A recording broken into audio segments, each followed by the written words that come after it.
Mas se um dia chegar muito estranho, deixa essa água no corpo lembrar nosso banho.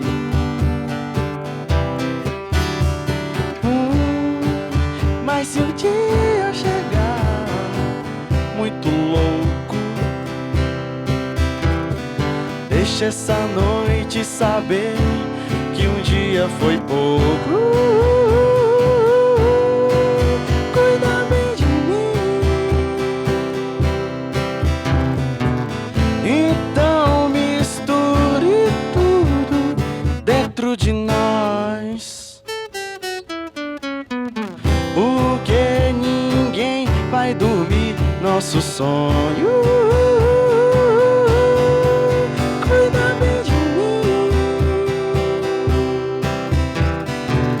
Então misture tudo dentro de nós, porque ninguém vai dormir nosso sonho.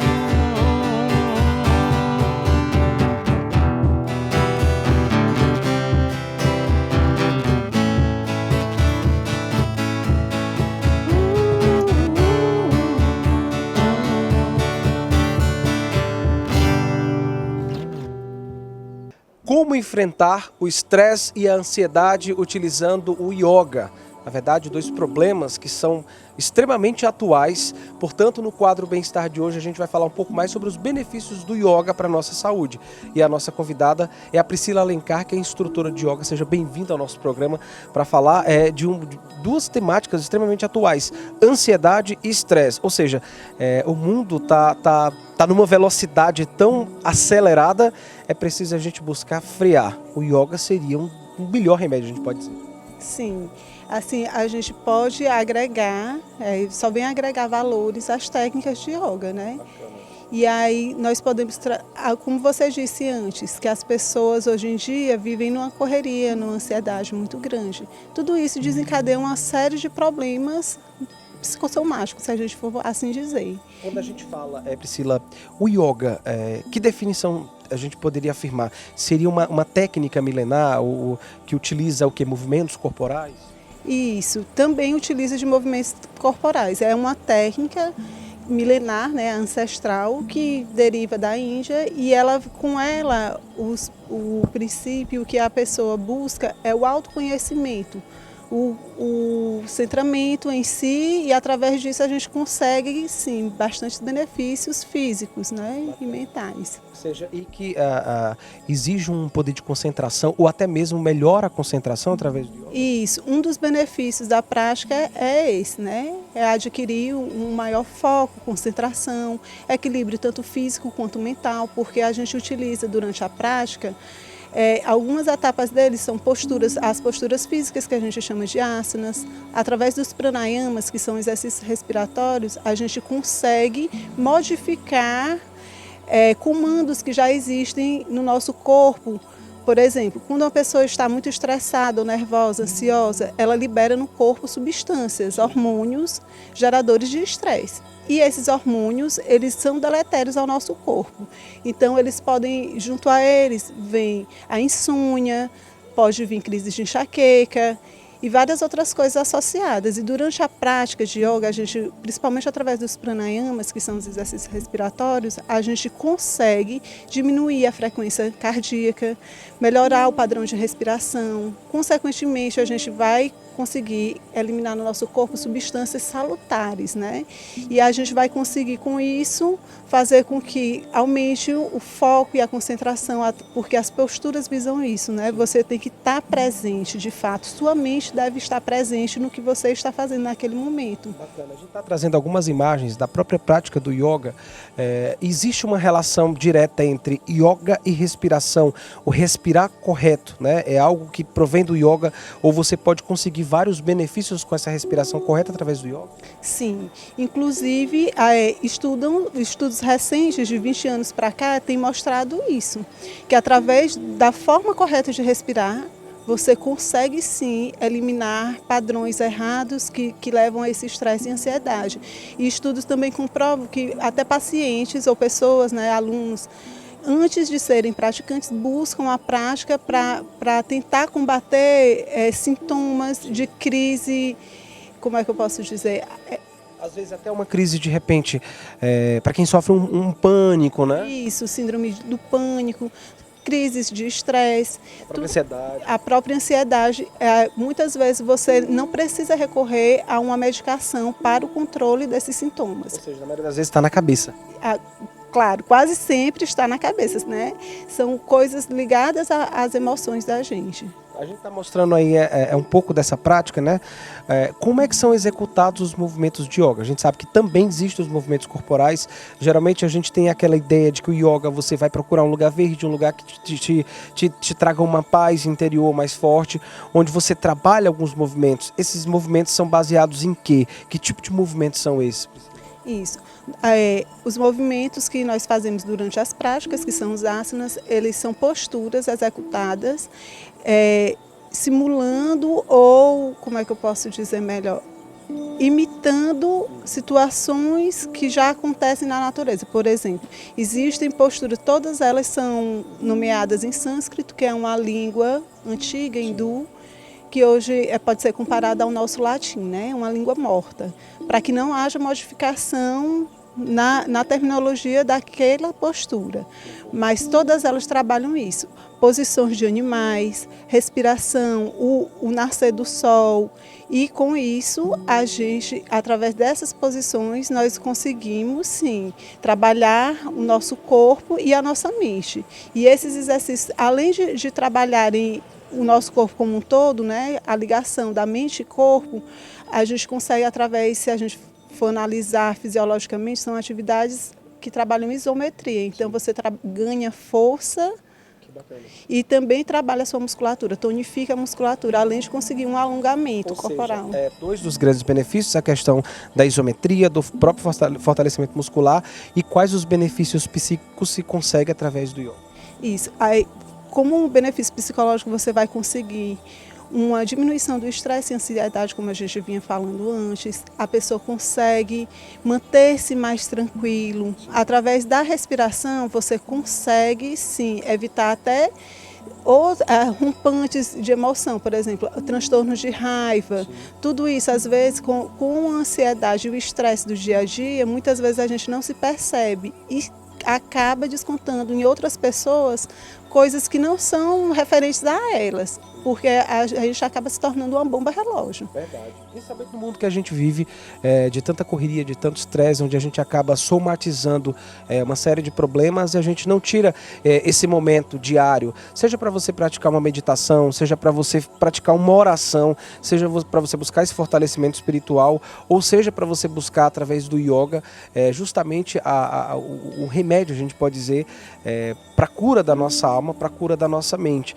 Eu queria te agradecer pela participação aqui no nosso programa e dizendo que o yoga também pode ser praticado por todas as pessoas, né? Isso, não tem contraindicação de idade e pode ser praticado por qualquer pessoa. Contanto que o que a gente sempre recomenda é que busquem bons profissionais com procedência, porque até pessoas com limitações físicas ou mentais podem sim trabalhar as posturas e adquirirem grandes benefícios dessa prática. Priscila, muito obrigado pela participação e mais sucesso no teu trabalho. Obrigada a você. Bacana. Então. Esse foi o nosso quadro Bem-Estar de hoje, mostrando todos os benefícios relacionados à prática de yoga. Na verdade, como a gente pode fazer para superar, né, problemas que fazem parte do nosso cotidiano, como estresse e ansiedade, utilizando o yoga. No nosso quadro Bem-Estar de hoje, para você. Para cuidar de você, o Itacor amplia os serviços e melhora o atendimento. Para cuidar de você, o Itacor faz investimentos e renova a tecnologia. Para cuidar de você, o Itacor forma profissionais e está sempre pronto. Porque para cuidar de você, o Itacor não dorme. Consultas, exames, laboratório, internações, pronto atendimento, UTI móvel e profissionalismo. Hospital Itacor. Para cuidar de você. Responsável técnico Dr. Itamar Costa, CRM 973. Alimentação aliada à prática de atividades físicas é, sem dúvidas, a forma mais correta da gente buscar a saúde. Mas, afinal de contas, quais são os melhores e os piores alimentos para a nossa vida? Pensando nesse assunto, a gente recebe mais uma vez aqui no programa Melhor de Tudo, o Dr. André Teles, que é nutricionista. A alimentação a gente sabe que é o caminho mais importante para a gente ter saúde. Mas, doutor André, existem alimentos que são prejudiciais e aqueles que a gente deve incluir diariamente na nossa vida, né? Sem dúvida, Ítalo.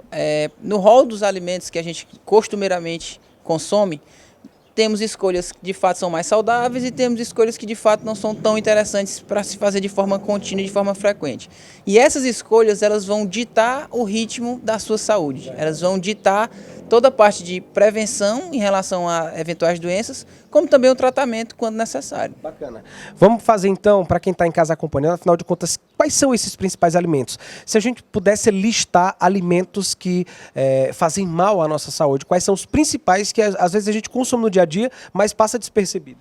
Indiscutivelmente, os alimentos com cunho mais industrializado, esses ultraprocessados que a gente chama. Os grandes vilões, os mais conhecidos, sal e açúcar. Agora, entender uma coisa é importante: o excesso do sal e o excesso do açúcar. Porque a gente sabe que ninguém vai comer tudo sem nenhum sal ou sem nenhum açúcar, mas o excesso é o maior vilão. Principalmente porque existem alguns alimentos que têm esse sal e têm esse açúcar de forma camuflada. Então você acaba, ao consumir muitos alimentos industrializados, no final do dia, tendo um consumo total de sal e de açúcar numa quantidade um pouco maior do que o recomendado. Por exemplo, sal em excesso, o que ele representa para a saúde? O açúcar em excesso, o que representa para a saúde? O sal, o excesso de sódio, o excesso de sal, está muito correlacionado com hipertensão arterial, com problemas cardiovasculares. O açúcar, ele já pega um outro viés, muito relacionado ao diabetes, à resistência à insulina, que hoje é um dos principais desencadeadores das principais doenças, ao ganho de peso, que também,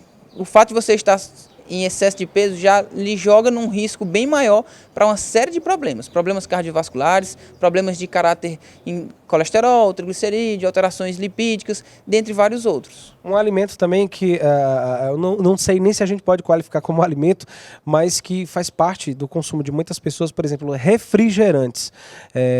São considerados mocinhos ou vilões e por quê, doutor? Refrigerantes, normalmente a gente conceitua como produto alimentício. O que é um produto alimentício? É aquele produto que é extremamente industrializado, que de fato ele foi fabricado, ele não vem da natureza. Então o refrigerante entra nessa classe. É um risco muito grande, tanto pelo excesso de caloria, como na maioria deles, mas principalmente pelo excesso de aditivos químicos. Esses aditivos químicos é quem normalmente são os principais responsáveis pelos agravos nutricionais, digamos assim, pelos agravos na sua saúde. Especificamente para mulheres com problemas ósseos, no caso, a osteoporose é algo bem característico na literatura que tem esse prejuízo em relação ao consumo. Bacana. Outro alimento também que as pessoas costumam, principalmente jovens, adolescentes, macarrão do tipo instantâneo, onde se utiliza um tempero condimentado. Aquilo, acredito que não faça bem, mas o que aquilo faz com que seja um produto prejudicial para a saúde? Então, normalmente o macarrão instantâneo ele tem duas características que são bem ruins, digamos assim. A primeira delas é aquele tempero que vem nele. Ali o quantitativo de sódio é muito alto. Só para você ter uma noção, de 100% do sódio que você deve consumir o dia inteiro, considerando todas as suas refeições, só no macarrão instantâneo você já consome 64% do consumo diário. Então imagina um macarrão instantâneo, mais todos os alimentos do dia. Com certeza você vai exceder a recomendação de consumo de sódio daquele dia. A recomendação diária, doutor, mais ou menos, de sódio é de quantos miligramas ou gramas, não sei? Giraria em torno de 5 gramas de sal divididos entre todas as refeições, exatamente. 5 gramas de sal equivale a mais ou menos o que em quantidade, para a gente ter uma noção? Tipo uma colher de sopa, mais ou menos? Dá uma colher de chá, que é aquela colherzinha menor. Ou seja, dificilmente a gente consome só isso, né, no dia a dia, principalmente quando a gente lança mão de alimentos que contêm o sal, o sódio, de uma forma mascarada, que a gente não sabe que ali contém sódio. Exato. A principal recomendação nesse tipo de caso é, ao temperar suas refeições, moderar a mão no sal, não pesar no sal, evitar esses esses temperos mais industrializados também eles têm um teor e uma concentração de sódio muito alta. E uma das dicas mais relevantes, não pôr o sal na mesa. Ou seja, após a comida pronta, não adicionar mais sal, porque no preparo já foi sal. Então, se você deixa o saleiro ali fácil, é fato que você vai acabar salgando um pouco mais e pesando um pouco na mão. Ou seja, então, sal, açúcar, o macarrão instantâneo, o refrigerante são alimentos prejudiciais. Acredito que existe também uma infinidade de alimentos que a gente pode considerar também que estão incorporados na nossa alimentação diária, que muitas vezes trazem esse prejuízo e a gente acaba não se dando conta, né? Sem dúvida. Por vezes você não parou nem para prestar atenção no que você está se alimentando e ele fica funcionando meio que no automático e consumindo aquilo que está mais fácil. Quem que está mais fácil na nossa mesa? Produtos industrializados. Ninguém quer parar um tempinho para preparar a sua própria comida de forma um pouco mais saudável. Então você acaba pecando um pouco pelo excesso por estar sempre ali consumindo esses produtos que são ricos ou em sal ou em açúcar e às vezes nos dois nutrientes, tanto em sódio como em açúcar. Alimentos enlatados, por exemplo. Riquíssimos em sódio, a grande maioria deles. Que podem trazer problemas a curto a longo prazo, de quais tipos, por exemplo? Principalmente as doenças cardiovasculares, hipertensão, risco de AVC, risco de infarto, são os principais acometimentos pelo excesso de sódio. Agora vamos falar do outro lado. Quais são os alimentos considerados bons para a nossa saúde que a gente deve incorporar no nosso dia a dia, na nossa alimentação? Eu diria que nós temos alimentos que a gente pode chamar, a se dizer assim, alimentos neutralizadores. Ou seja, seriam os alimentos que vão justamente combater o mal por uma alimentação não tão saudável. Quem são eles? Principalmente frutas e vegetais. Você fortalecer o seu consumo de frutas e vegetais deixa o seu metabolismo muito mais preparado para realmente se manter mais saudável de forma bem mais consistente. Ou seja, quando a gente fala de frutas, quais são as substâncias ou ações que as frutas e os vegetais possuem no nosso organismo que elas trazem essa saúde? A questão, por exemplo, existem determinadas frutas que oferecem um poder maior, a questão do consumo de fibras através das frutas seria mais ou menos isso? Além das fibras, que claramente tem o seu papel na saúde humana, mas nós temos outras classes de compostos que são fundamentais. É o que a gente chama de compostos bioativos ou fitoativos ou compostos simplesmente antioxidantes. Sim. Então, frutas e vegetais são alimentos riquíssimos nesses compostos. E aí muita gente pergunta, André, mas qual a melhor fruta? Qual fruta eu devo consumir? Eu diria que a melhor fruta é a variabilidade alimentar. Quanto mais você abrir o leque de consumo para frutas diferentes e para vegetais diferentes, mais nutrientes, mais vitaminas e minerais diferentes você consegue abranger na sua alimentação e, consequentemente, sua saúde agradece. Bacana, doutor André. Mais uma vez eu queria agradecê-lo aqui pela participação no nosso programa, trazendo informações tão importantes. Afinal de contas, quando a gente fala alimentação é o ponto de partida para se ter saúde. Eu queria agradecê-lo mais uma vez. Eu que agradeço o convite e é sempre muito feliz em poder levar um pouco de informação para que a gente possa ajudar a população de modo geral a se alimentar melhor e estar livre aí dessas doenças tão comuns no dia de hoje.